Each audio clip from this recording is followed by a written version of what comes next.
नमस्कार, मी श्रेय सुभाष कंदरकर. तर या व्हिडिओचं कारण म्हणजे निसर्ग आणि आपला जंगल.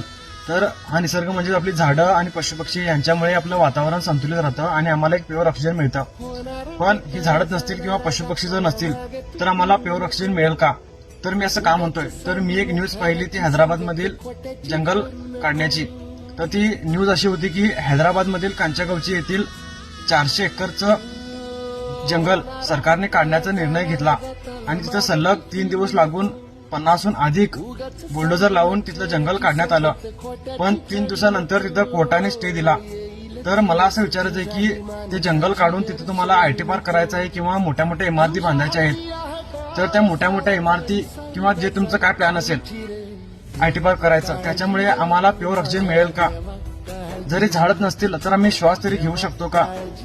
आणि तिथे जी प्राणी आहेत किंवा पक्षी आहेत त्यांचं घर उद्ध्वस्त करून तुम्हाला काय मिळणार आहे, ह्याचा एकदा नक्की विचार करा.